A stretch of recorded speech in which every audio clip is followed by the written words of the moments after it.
तो इसके बाद आता है डिस्टेंस एंड डिस्प्लेसमेंट, जो इस चैप्टर का यहाँ से जो कॉन्सेप्ट है सारे लाइन बाय लाइन वो स्टार्ट होंगे। तो सबसे पहला कॉन्सेप्ट है डिस्टेंस। तो डिस्टेंस क्या है कि जो एक्चुअल पाथ कवर होता है उसको हम बोलते हैं डिस्टेंस, जो एक्चुअल पाथ है। ठीक है, आप कहीं एक पॉइंट से दूसरे पॉइंट जा रहे हो तो that is called distance. For example यहाँ पे हम देखते हैं कि मान लो कि ये पॉइंट ए है यहाँ पे, ये रहा ए पॉइंट, और यहाँ पे मैं बना देता हूँ बी पॉइंट। ठीक है, अभी यहाँ से ए से लेके बी तक जाने के लिए हम एक रैंडम पाथ चूज कर देते हैं। लेट्स से एक रैंडम पाथ। ठीक है, यहाँ से स्टार्ट किया, ये गए, ये यहाँ से यहाँ पे ऐसे, फिर यहाँ से ऐसे, और यहाँ पे पहुंचे। तो ये जो पाथ पूरा कवर किया यहाँ पे, ठीक है, एकदम रैंडम पाथ है। ऐसा जो हमने रास्ता पूरा कवर किया उसको हम बोलते हैं डिस्टेंस। तो डिस्टेंस क्या है, जो actual length of path cover होता है उसको हम बोलते हैं distance. Am I clear? I hope it is very clear. Okay, तो distance is the actual path length which is covered. उसमें कोई डायरेक्शन मैटर नहीं करता, इसीलिए मैंने आगे भी बताया कि डिस्टेंस क्या है, वो एक स्केलर क्वांटिटी है। ठीक है, distance is a scalar quantity. Okay, ये यहाँ पे लिख देते हैं स्केलर। चलिए, तो डिस्प्लेसमेंट क्या है? डिस्प्लेसमेंट है वो एक शॉर्टेस्ट पाथ है between the initial and final position. तो फॉर एन एग्जांपल लेट से हम देखते हैं कि यहाँ पे ए क्या था, वो हमारा इनिशियल पोजीशन था, this is our initial position. और बी क्या था, हमारा फाइनल पोजीशन। तो उसके बीच में जो शॉर्टेस्ट पाथ होगा वो हम डायरेक्टली उसको लाइन ज्वाइन कर सकते हैं यहाँ पे। ओके, ऐसे स्ट्रेट एक लाइन हम ज्वाइन कर सकते हैं। तो ये जो ब्लैक लाइन है पूरा, यू कैन से ए टू बी डायरेक्टली, तो वो जो चीज है उसको हम बोलते हैं डिस्प्लेसमेंट। ठीक है, तो displacement actually direct you can say path होता है इनिशियल और फाइनल पोजीशन के बीच में।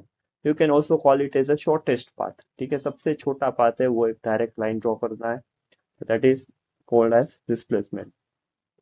तो डेफिनेशन देख लो एक बार कि डिस्टेंस क्या है। The distance travelled by a body is actual length of path which is covered by a moving body irrespective of the direction that you consider। ठीक है, और displacement क्या है? When a body moves from one point to another, the distance traveled refers to the actual length of the indirect path। ठीक है, वहां पे हम travel नहीं कर रहे, but it is just a straight line between the initial and final position। So basically you can say it is the shortest distance between initial and final position। ठीक है, अभी सी डिस्प्लेसमेंट है वो एक लेट्स से वेक्टर क्वांटिटी है यहाँ पे, जो हमने आगे के पार्ट में दिखा था चैप्टर में। तो ये एक वेक्टर क्वांटिटी है, तो इसमें देखो डायरेक्शन मैटर करेगा। ठीक है, आप आगे जाओगे तो पॉजिटिव लोगे, पीछे जाओगे नेगेटिव लोगे, तो इसमें है वो डायरेक्शन मैटर करता है। तो ये एक वेक्टर क्वांटिटी है। यहाँ पे ये नीचे जो बच्चा चल रहा है, ठीक है, तो वो सबसे पहले 0 पे, फिर 2 पे आया, देन 4 पे आया, देन 6 पे आया। तो वो आगे जा रहा है तो हम +6 लेते, +6, क्योंकि वो राइट साइड ट्रैवल करता है। राइट साइड हम क्या लेंगे, राइट साइड वो हम प्लस लेंगे। ठीक है, फिर वो पीछे जा रहा है, तो पीछे जा रहा है तो अगेन 6 से 2 पे गया, तो 6 से 2 पे जा रहा है तो हम उसको नेगेटिव बोलेंगे, तो यहाँ पे लिखेंगे -4। तो इसका जो नेट आंसर है वो कितना बचेगा? देखो यहाँ पे प्लस और माइनस दोनों किया हमने, नेट आंसर बचेगा 2। तो 2 है वो उसका फाइनल लोकेशन हो गया।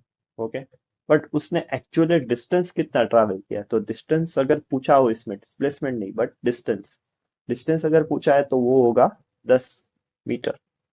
डिस्टेंस कितना होगा? वो होगा 10 मीटर, क्योंकि उसने 6 + 4 कवर किया है। तो डिस्प्लेसमेंट उसमें डायरेक्शन मैटर करता है, डिस्टेंस में डायरेक्शन मैटर नहीं करता। ठीक है, it is a scalar quantity, तो उसका डायरेक्टली ऐड करना है। तो आई होप कि एकदम क्लियर है डिस्टेंस और डिस्प्लेसमेंट का कॉन्सेप्ट। ऑल राइट,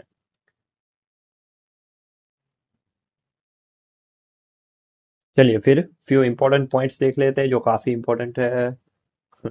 तो पहला पॉइंट है कि डिस्टेंस है वो स्केलर क्वांटिटी है, उसमें सिर्फ मैग्नीट्यूड मैटर करता है, डायरेक्शन नहीं मैटर करता। We just have to add on all the values.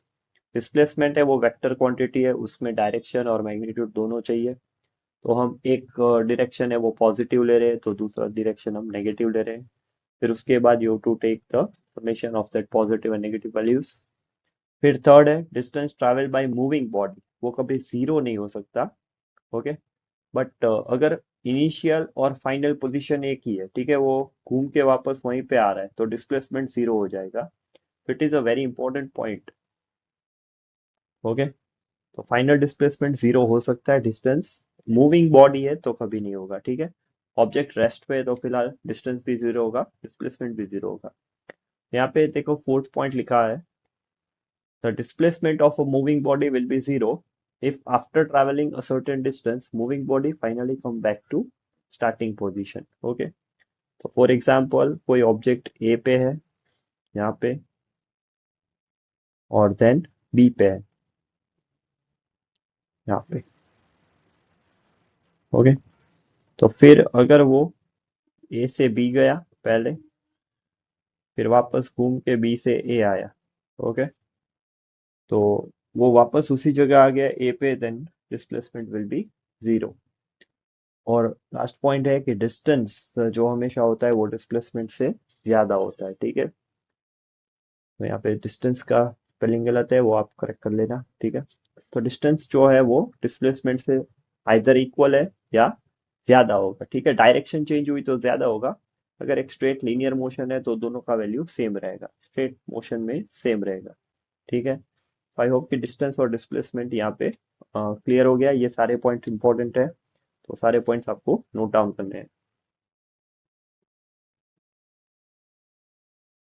Okay, चलिए तो अभी एक केस स्टडी क्वेश्चन देख लेते हैं यहाँ पे। So distance is the length of actual path covered by an object irrespective of its direction of motion. And as I said, कि displacement is the shortest distance between the initial and final position of an object in a given direction. ठीक है, distance is a scalar quantity और वहीं पे displacement है vector quantity है, right? So distance covered can never be negative क्योंकि वो scalar है, सीधा addition होता है, and it is always positive or zero. Displacement can be positive, negative or zero depending upon its direction. Alright, तो चलिए इस केस स्टडी के बाद इसके क्वेश्चंस देखते हैं। चलिए, तो पहला क्वेश्चन यहाँ पे है कि blank is the actual path covered by an object, तो इसमें सही आंसर आएगा डिस्टेंस, ऑप्शन डी। फिर सेकंड क्वेश्चन है कि blank is the shortest distance between its initial and final position, तो उसमें आएगा ऑप्शन ए डिस्प्लेसमेंट। फिर तीसरा सवाल है कि which of the following is a scalar quantity, तो स्केलर क्या है यहाँ पे, बी डिस्टेंस, बाकी तीनों वेक्टर है। And distance covered can never be negative, can never be positive, can never be zero, can be positive और नेगेटिव। तो option A is the right answer, वो कभी नेगेटिव नहीं होता क्योंकि सीधा एडिशन होता है, और अगर ऑब्जेक्ट रेस्ट पे है, राइट, तो फिर आंसर जीरो होगा। ऑलराइट, तो ये थे केस स्टडी का सोल्यूशन।